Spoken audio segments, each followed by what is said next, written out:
Opportunities अच्छा, हैं। तो नॉर्मल एक पाकिस्तानी वहाँ पे नॉर्मली कितना कमा लेता है? तो वहाँ पाकिस्तानियों की तादाद कितनी है? वहाँ पे 5,000 के करीब पाकिस्तानी टोटल 5,000 के करीब पाकिस्तानी है और 90% पाकिस्तानी वहाँ गाड़ियों के बिजनेस में रोल है। सही। जी, वहाँ के लोग कैसे हैं? लोग अच्छे हैं, उनकी इंग्लिश बोलते हैं। उनकी जो मेन लैंग्वेज है वो तो एक बगांडा है, and the second language is English. Okay. जी हाँ, and the third language is Swahili. सही। तो हाँ, अच्छे लोग हैं, पोलाइट हैं। बाकी मतलब ये समझा जाए कि वहाँ लाइफ आसान है, बहुत ज्यादा मतलब easy life, easy life, fast life नहीं है, मतलब नॉर्मल लाइफ है। नॉर्मल लाइफ है। औज़ुबिल्लाहिमिनश्शैतानिर्रजीम, बिस्मिल्लाहिर्रहमानिर्रहीम। शुरू अल्लाह के नाम से जो बड़ा मेहरबान और नहायत रहम वाला है। दोस्तों, मैं हूं आपका होस्ट नासिर मारूफ। मैं आप लोगों के साथ डिस्कस करता हूं ट्रैवल टिप्स के हवाले से, और आज भी एक इसी तरह की वीडियो है। आप वीडियो को आखिर तक देखिएगा, इंशाल्लाह आपके काम आएगी। आज हमारे साथ मौजूद है अहमद भाई। अहमद भाई से हमारा एक अच्छा ताल्लुक़ है और पुराना ताल्लुक़ है, और ये एक अरसा दराज से एक अफ्रीकी कंट्री में रहते हैं। तो मैं इनसे उसी हवाले से बात करूंगा और ये आपके काम आएगी। जी, पहले तो मैं आपको वेलकम कहता हूँ। अस्सलाम वालेकुम। कैसे मिजाज हैं? अल्हम्दुलिल्लाह, खैरियत से हैं? अल्लाह का शुक्र है, अल्हम्दुलिल्लाह। तो अहमद भाई बताइएगा, आप कब से हैं युगांडा में? युगांडा में आया था मैं 2001 में। 2001 में युगांडा आया था, उसके बाद फिर परमानेंटली वहीं सेटल हो गया। सही जी। तो वहाँ पाकिस्तानियों की तादाद कितनी है? वहाँ पे 5,000 के करीब पाकिस्तानी, टोटल 5,000 के करीब पाकिस्तानी है। तो पाकिस्तानी वहाँ पे क्या करते हैं? मोस्टली पाकिस्तानी वो यूज्ड कार का है बिजनेस, जो जापान से लेकर आते हैं। जापान से वो गाड़ियाँ मंगवाते हैं और अच्छी मार्केट है, और 90% पाकिस्तानी वहाँ गाड़ियों के बिजनेस में रोल है। सही। जी। वहाँ के लोग कैसे हैं? लोग अच्छे हैं, उनकी इंग्लिश बोलते हैं। उनकी जो मेन लैंग्वेज है वो तो एक बगांडा है, and the second language is English. Okay. जी हाँ, and the third language is Swahili. तो हाँ, अच्छे लोग हैं, पोलाइट हैं। जैसे अफ्रीका के बारे में हम लोग सुनते हैं, खासकर एक पिछले दिनों में हादसा हुआ था, उससे और भी पाकिस्तानी डरे हुए हैं। जी हाँ। अरशद शरीफ वाला। तो उस वजह से लेकर इन ममालिक को हम लोग ज़रा जो है ना बड़ा मनफी लेते हैं। तो आप क्योंकि वहाँ एक अरसा दराज से रह रहे हैं, तो आपकी क्या राय है, वहाँ के लोग कैसे हैं? लोग वहाँ के अच्छे हैं। वो जो वाक़या आप बता रहे हैं, दैट इज़ इन केनिया में हुआ था। तो केनिया हमारा नेबर कंट्री है। सिक्योरिटी वाइज हम बेहतर हैं उनसे काफ़ी बेहतर, बहुत बेहतर हैं उनसे। और जो वो हादसा जो पेश आया था, आपको पता है कि वो एक प्लान किया गया था। सो वो एक तरीके से ट्रैप किया गया था। सही। चलें, वो एक अलग चीज, एक दर्दनाक वाकया था, उसको तो डिस्कस भी नहीं कर सकते क्योंकि बड़ी तकलीफ वाली सूरत है। अच्छा, तो मुझे ये बताइएगा कि अगर कोई पाकिस्तानी वहाँ आता है तो वो कैसे आ सकता है, वीजा कैसे ले सकता है? जी, वीजा बहुत आसान है। ये वो आपको ई वीजा दे देते हैं, बड़े नॉर्मल तरीका है। आप उनकी वेबसाइट पे जाएं, अप्लाई करें, और उनकी जो फीस है वो भर दें आप, और दे गिव यू ऑन, आपको नेचुरली वो देंगे वीजा। दे वांट टूरिस्ट के लिए वो एक बहुत अच्छी एक स्पॉट है टूरिस्ट का। तो वीज़े की कोई बड़ी वो नहीं है, वो आपको वीज़ा लगा के दे देंगे। आपको ऑनलाइन वीज़ा इशू करेंगे। आप जब एयरपोर्ट पे पहुंचेंगे, वो आप दिखाएंगे उनको पेपर, वो आपको स्टैंप लगा देंगे पास। सही।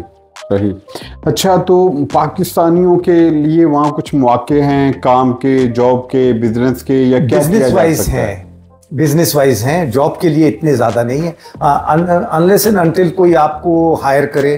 जैसे कोई बैंक आपको हायर कर रहा है, और आपका स्टेटस क्या है, आपकी क्वालिफिकेशन क्या है।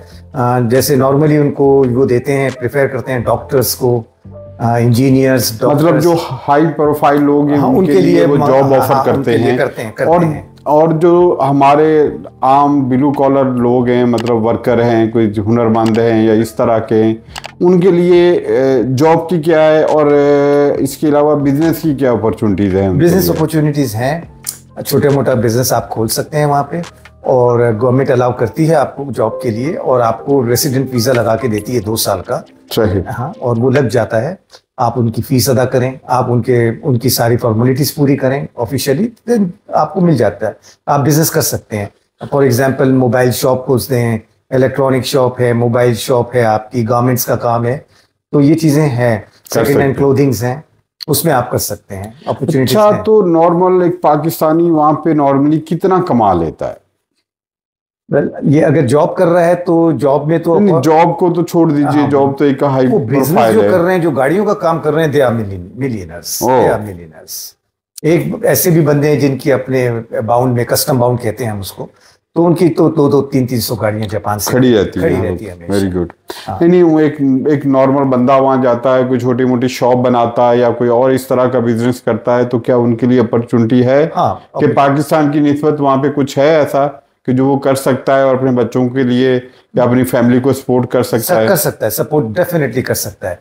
आप आके वहाँ पे पहले थोड़ा सा देखें, सर्वे करें, लोगों से पूछगिछ करें, पाकिस्तान कम्युनिटी से मिलिए और उससे आप एडवाइस लीजिए कि हम क्या करना चाहते हैं। तो बहुत सारे लोग कर रहे हैं, रेस्टोरेंट्स का बिजनेस है, कंप्यूटर्स में है, इलेक्ट्रॉनिक्स में है, इलेक्ट्रिक बिजनेस के अंदर है, तो पाकिस्तानी काम कर रहे हैं, लेकिन I prefer to come for a business. Okay, मैं बिजनेस के हवाले से बात करना चाह रहा हूँ कि नॉर्मली अगर कोई छोटा मोटा कोई 5-10 हज़ार यूरो या डॉलर की या 15,000 यूरो की कोई छोटी मोटी इन्वेस्टमेंट करता है, कोई शॉप बनाता है, कोई कपड़े की, कंप्यूटर की या ऐसा, तो अप्रोक्सीमेटली कितनी तक वो कमा लेता है? मेरा ये कहने का मतलब एक नॉर्मली। ओके, मेरे हिसाब से तो he can earn about $1,000 per month. आसानी से कमा सकता है अगर सीरियसली काम करे तो, अगर मेहनत करे तो $1,000 ही कैन। मतलब मैं ये समझूं कि वानी तकरीबन 300-350 रियाल के लगभग या 250-300 रियाल आराम से कमा सकता है, क्योंकि स्टैंडर्ड ऑफ लाइफ है वहाँ की इतनी हाई नहीं है, वो रेंट वाइज भी चीपर है, ट्रांसपोर्ट चीपर है, एजुकेशन बहुत अच्छी है बच्चों की, तो वो इतना हो जाता है। सही। और इसके अलावा कुछ सवालात और मैं करना चाहूँगा आपसे, वो इस हवाले से हैं कि वीज़े के लिए तो कोई मसला नहीं, आपने कहा कि वो ई वीज़ा ले सकता है, राइट, और वहाँ पे मतलब चीज़ें भी चीप है, मतलब ऐसा है कि आप आसानी के साथ एडजस्ट हो सकते हैं। और दूसरा ये कि वहाँ लोग बिजनेस में मतलब आसानी से, वहाँ की गवर्नमेंट आपको सपोर्ट करती है, ऐसा तो नहीं कुछ ममालिक की तरह बहुत ज़्यादा तंग हो, नहीं, या टैक्सेस का इशू हो, या हर 6-8 महीने के बाद रूल चेंज हुए हों या आपको बोले वापस जाएं? वो पे देयर टैक्सेस, आप उनके सिस्टम में चले, जो आपसे कहा जाता है आप उसी सिस्टम में चलें, पे द टैक्सेस, और वो उनके अंदर ये नहीं है कि बहुत हाई लेवल पे टैक्सेस नहीं है, एक ऑर्डिनरी है जो आदमी अफोर्ड कर लेता है। ऐसा तो नहीं कि साल बाद 2 साल बाद आपके कान से पकड़ा और आपको बोला वापस जाए? नहीं, ऐसे पाकिस्तानी है जो वहाँ पे सदियों से आबाद है। सही। हाँ, जो काफी अरसे से है, लाइक मैं ऐसे लोगों को भी जानता हूँ जिनको 40, 45, 50 साल से वो लोग आबाद है वहाँ पे। सो वो लोग नहीं, ऐसा नहीं, किसी को जबरदस्ती वो डिपोर्ट नहीं करेंगे, अनलेस आप कोई क्राइम करेंगे, आप कोई ऐसी हरकत करेंगे जो अगेंस्ट द लॉ है, आप लॉ के अंदर में चले, लॉ को आप पकड़ के रखें, उनके कानून के अंदर रहें। सही। नहीं मतलब लोकल वहाँ के लोग कैसे हैं आपके साथ, कोऑपरेटिव हैं, मतलब आपकी चीजों को? लोग अच्छे हैं, लोग कोऑपरेट करते हैं, रूड नहीं है, एजुकेटेड हैं, इंग्लिश बोलते हैं। ये बड़ी अच्छी बात है इंग्लिश, क्योंकि बहुत सारे ममालिक में तो लैंग्वेज बैरियर आ जाता है। जी, ब्रिटिश कॉलोनी थी, इंग्लिश एजुकेशन वो लोग प्रेफर करते हैं, हाईली एजुकेटेड लोग हैं। Very good. अच्छा, मैंने सुना है अगर बजाय हम लोग युगांडा का वीज़े के लिए अप्लाई करें, युगांडा से बेहतर है कि हम लोग, जैसे आप कह रहे हैं या कुछ दोस्तों ने कहा है कि आप साउथ ईस्ट अफ्रीका वीज़ा ले सकते हैं। ईस्ट अफ्रीका वीज़ा में आपको बहुत सारी कंट्रीज फिर इंक्लूड हो जाती हैं इसमें, जैसे आप Tanzania, Uganda, Kenya, Rwanda, Burundi, ये ईस्ट अफ्रीका रीजन है। ये मतलब ये 4-5 कंट्री हैं जो आप एक ही वीजे पे कर सकते हैं। एक ही वीजे पे, ये इनका एक इन्होंने लॉ पास कर दिया है कि एक वीजे के ऊपर ये कंट्रीज आप जा सकते हैं ईस्ट अफ्रीका रीजन में। सही। ये सफारी के लिए जो लोग मतलब टूरिस्ट हैं या घूमने के लिए जाना चाहें, तो आइडियल जगह है, आइडियल जगह है। बहुत सारी चीजें हैं वहाँ पे जो टूरिस्ट देखना चाहता है, खुश होता है देख के। बाकी मतलब ये समझा जाए कि वहाँ लाइफ आसान है, बहुत ज्यादा, मतलब इजी लाइफ, फास्ट लाइफ नहीं है, मतलब नॉर्मल लाइफ है, नॉर्मल लाइफ है, बिल्कुल नॉर्मल और इजी लाइफ है, और कोई हसल नहीं है, कोई वो सिक्योरिटी का प्रॉब्लम नहीं है वहाँ, नहीं है कुछ भी, मतलब जैसा सुना जाता है ऐसा कुछ नहीं। ऐसा कुछ नहीं है, ये प्रोपेगेंडा करते हैं लोग, लेकिन ऐसा है नहीं।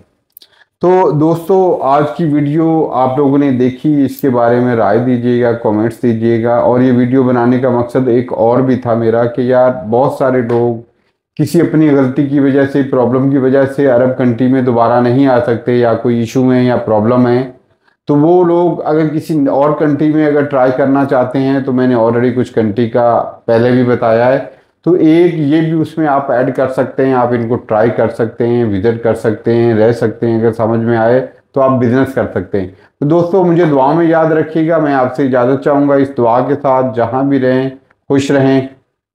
अल्लाह हाफ़िज़।